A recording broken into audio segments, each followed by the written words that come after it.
พี่น้องว่าน้องไม่ได้นอนมาเลยเราไม่ได้นอน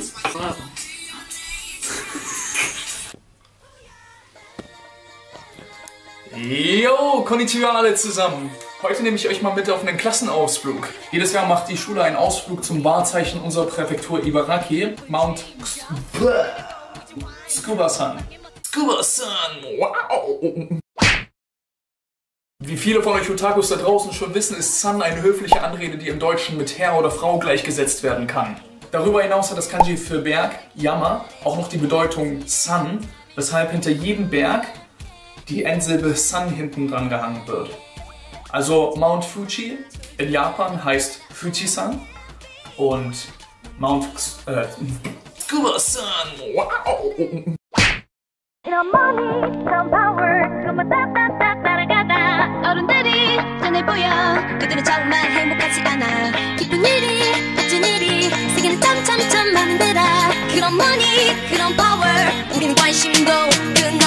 Was mal wieder typisch für das Land der aufgehenden Sonne ist, dass sie überall Platz sparen, ne?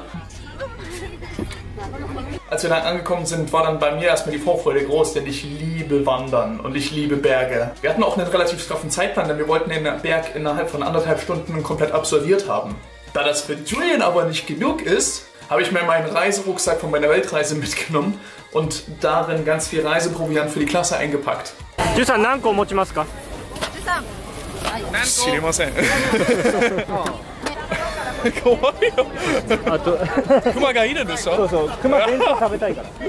Ihr werdet jetzt wahrscheinlich denken, dass ich ein totaler Vollspaß bin. Ihr habt recht.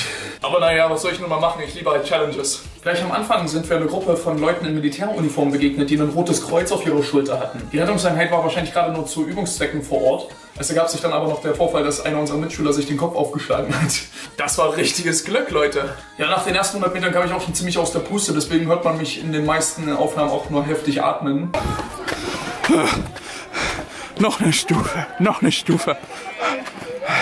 Am Anfang unserer Strecke besuchten wir dann noch den Tsukuba-Schrein, ein sehr, sehr bekannter Tempel. Ja, für diejenigen, die den Unterschied zwischen Schrein und Tempel noch nicht kennen, es gibt ja zwei Religionen in Japan, das ist einmal der Zen-Buddhismus und dann noch der Shintoismus. Und alle Bauten, die mit Shintoismus in Verbindung gesetzt werden, sind Schreine und alle, die zum Zen-Buddhismus gehören, sind Tempel. Ich wurde da letztens erst korrigiert. Wenn ihr den Unterschied bis jetzt auch noch nicht kanntet, dann schreibt es mir auf jeden Fall in die Kommentare.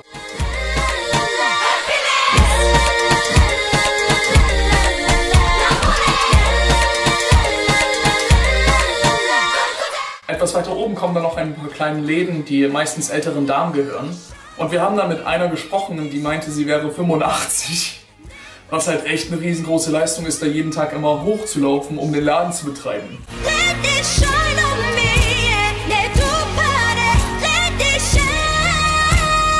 Auf unserer Wanderung haben viele Leute die Strategie genutzt, sich an den Händen gegenseitig hochzuziehen. Und je höher wir kamen, desto lustiger sah es dann noch aus.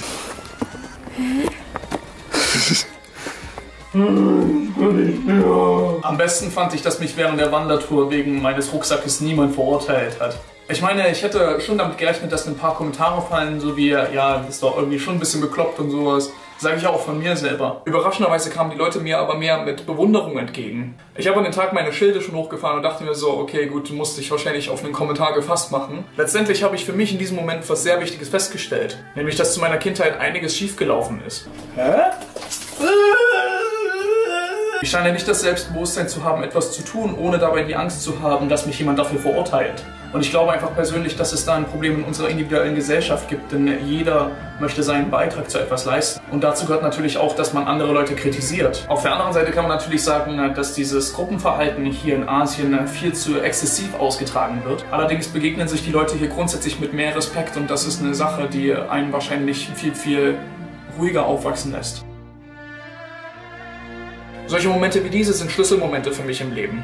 Es gibt einfach überhaupt keinen Grund, eine Maske aufzusetzen und einen auf hart zu machen, weil das einfach das Verständnis füreinander total blockt.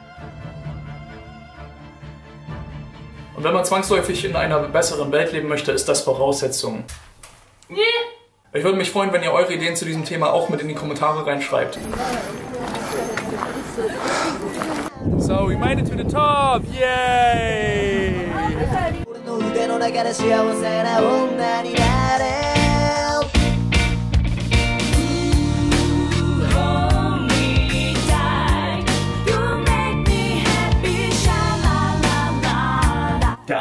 war okay. Aber die Lehrer haben für uns auch schon wieder was Schönes vorbereitet, nämlich eine Bento-Box. Takanashi Sensei, zenbu wa konda desu ka? Subarashi. Es war gar nicht so viel in der Bento-Box drin, deswegen hat es mich gewundert, dass einige ganz schön viel übrig gelassen haben. Ja, und da kommen wir wieder zu einer weiteren Sache, die für mich sehr typisch ist. Ich kann es überhaupt nicht sehen, wenn Leute Essen wegschmeißen. Es gibt auch noch einfach manchmal Momente, wo ich mir ans Herz fasse und sage, das muss einfach geändert werden. Und deswegen habe ich dann das übrig gebliebene schön zugeschnitten und ein paar neue Bento-Boxen hergestellt. Ich weiß nicht, irgendwie ist mir das peinlich, darüber zu erzählen, weil das für viele Leute anstößig ist. Nichtsdestotrotz finde ich wichtig, über Essensverschwendung und so weiter zu reden. Ja, und deswegen muss das ja einfach auch mal genannt werden. Und es gibt euch natürlich auch noch die Möglichkeit, die Gedanken dieses Typen hier vor der Kamera zu verstehen.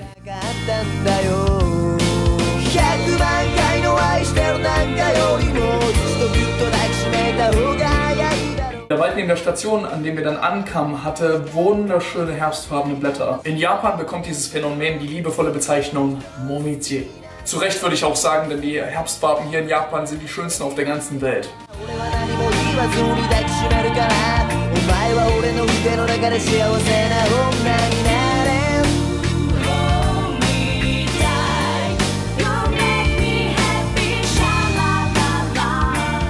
Die Busfahrt-Rückzug war auch noch ein Kulturschock für mich. Wir hatten in der hinteren Reihe die Sri Lanka Kompanie sitzen und da hat einer so eine Trommel mitgebracht und sie haben die ganze Zeit Musik gespielt. Das war so geil. Hier zu leben ist ein Luxus. Ich treffe Leute, die ich in Deutschland nie getroffen hätte. Und ich erfahre Sachen, die ich niemals in Deutschland erfahren hätte. Schon allein diese eine Busfahrt war Gold wert für mein ganzes Leben. Und ich bin so glücklich darüber, dass ich das mit euch teilen kann. So, das war's dann jetzt auch mit diesem Video. Wenn euch das Video wieder gefallen hat, dann teilt das an eure Freunde und lasst ein Abo da. Und an dieser Stelle möchte ich auch einfach allen Leuten danken, die mir und meinen Videos bis jetzt eine Chance gegeben haben. Alles klar, das war's von mir, Leute. Wir sehen uns nächsten Dienstag und stay Genki. Ciao.